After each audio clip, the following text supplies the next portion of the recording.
There is a ton of Apple news to get through in regard to the iPhone 12. Got some new leaks there, including some designs and camera designs. And also, Bloomberg has lifted the lid on a ton of Apple products coming this fall and early next year.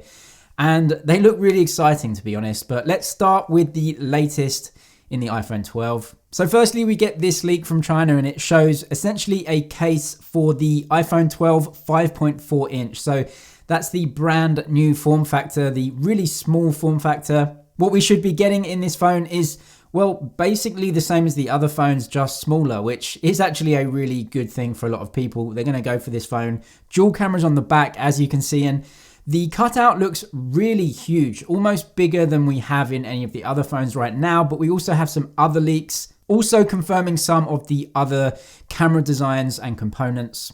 So we get this from Mr. White on Twitter, and he shows us what is apparently a new cutout for one of the iPhone 12 models. And well, we don't know what the second model is, whether that's maybe one of the iPhone 12 non-Pro models, or it could be just an iPhone 11 Pro cutout. So this is the back glass that's going on the phones. And as you can see on the left-hand side is apparently the new design. So this will be the glass panel that will be going over one of the iPhone 12 probably Pro models, because as you can see, really the main difference is the bottom right hand corner has a separate, much larger cutout, and the only real explanation for this will be the added LiDAR sensor.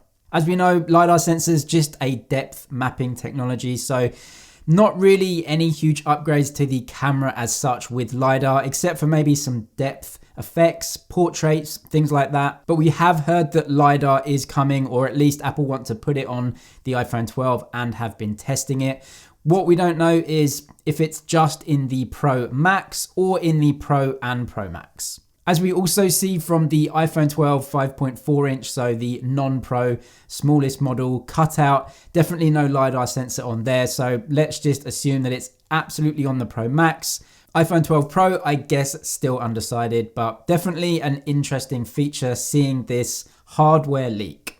Also, just to note, it looks like the microphone cutout on the older one is actually way bigger than the newer version with that LiDAR sensor. Obviously, they've had to move things around internally, but hopefully a smaller cutout for the microphone won't affect any quality when it comes to audio recording. Then we come to a Bloomberg report which has told us about a ton of new products. So the most exciting definitely is new Apple Watches, and they've also confirmed new iPad models and also AirTags coming in October with the iPhone 12 possibly, and a new cheaper smaller version of HomePod. So the Bloomberg report has confirmed again the 4 different models of the iPhone 12, 5.4 inch, then 2 6.1 inch models, a Max and a Pro, and then the Pro Max at 6.7 inches. Also interesting in the report is that according to some sources within Apple who have been testing iPhone 12 Pro Max models, the screen apparently is the most notable upgrade this year. And what they're referring to is obviously those prototype models that do have 120Hz refresh rates, which is obviously the main and key spec this year. And if they can put it on those phones, it's going to be such a great thing. As we've heard from a ton of other rumors, we really aren't confirmed either way whether Apple can actually put this on the Pro and Pro Max, whether they'll just decide to actually disable it. A lot of different rumors about hardware and problems and issues, but definitely Apple want to put 120Hz on those Pro models. Insiders also said that actually 5G in the phone didn't really improve data transfer speeds that much, and that kind of makes sense because, well, 5G in the phone is great, but there just aren't really that many 5G base stations depending on where you are, of course, but testing, you would assume it would be faster, but certainly the 5G in the iPhone is a bit of an issue this year because it is making everything more expensive, and really most people don't have 5G access right now. Bloomberg also confirming that the green color that we got last time is just not coming this year. It will be replaced by that midnight blue color. Definitely a really cool option, and I think a good step, something new, and certainly it looks really, really good, even in the pre-renders that we're getting.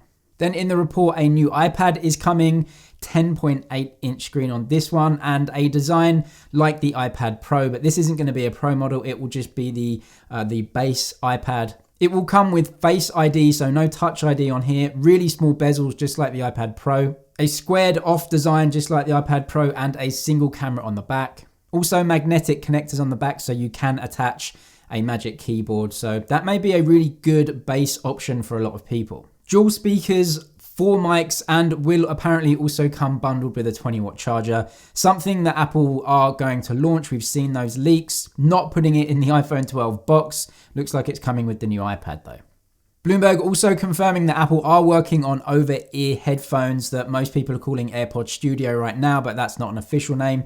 Maybe coming in the region of about $350 US. And when it comes to the Apple Watch, apparently 2 new watches are being worked on by Apple. So obviously the Watch 6 series replacing the Apple Watch 5 series. But something really interesting is a lower cost Apple Watch. So this could apparently be made with plastic instead of metal, come at a more affordable entry price. This is apparently to essentially take market share away from Fitbit in the cheaper kind of plastic workout space. So it looks like Apple are going for that market share, going to introduce a more affordable plastic option when it comes to the Apple Watch. A cheaper and smaller version of HomePod also coming. A new generation Apple TV is also in the works apparently with a better processor, which should support better gaming and also higher quality video in terms of maybe 4K or 8K. Then we get even more information about some upcoming MacBooks and Macs from Apple with their new Apple Silicone technology. According to the report, a new 12-inch MacBook, and that's a really good size for a lot of people. The 15, 16-inch MacBooks now, they are big. I have a 16-inch MacBook and I love it. It's powerful and it is massive, and I think a lot of people maybe like a slightly smaller design. So apparently this will be coming with Apple Silicone 12-inch design. It will feature the A14X chip and will apparently have much better battery life than any Intel chip versions that are out there. That chip will be on a 5nm process. Again, super exciting. That will be the same type of chip, 5nm, that's found in the iPhone 12 series. So yeah, super efficient, definitely. And that MacBook, 12-inch MacBook, apparently coming in at under 1 kilogram in weight. Also, another report from DigiTimes saying that September may be the launch for the iPhone 12 series, but that goes contrary to a lot of other leaks that are telling us it may be pushed back to October. The reason for that is Apple don't really want to go through a massive launch of their most important product and then not be able to sell it for a couple of weeks. It kind of doesn't make sense like that. So I guess I'm sticking probably with the October time frame, maybe the last week in September for the launch event and the sales date. But as we've heard, iPhone 12 may be coming in 2 separate ways. So maybe the 12 and 12 Max coming before the Pro models, because there's a lot of issues with production and also some other bits of hardware that they want to put in those models. So yeah, last week in September, first few weeks in October, I think is the time for this. And we wait for some more concrete dates, either from leaks or, to be honest, we're so close now, just from Apple themselves. Anyway, that is it for all your Apple news this time. Let me know in the comments what you think about those camera designs for the possible Pro or Pro Max. Looking good, similar, but addition of LiDAR, definitely an upgrade overall. Let me know what you think in the comments as always. That's it for now though. Thumbs up if you liked it, and I'll see you in the next one.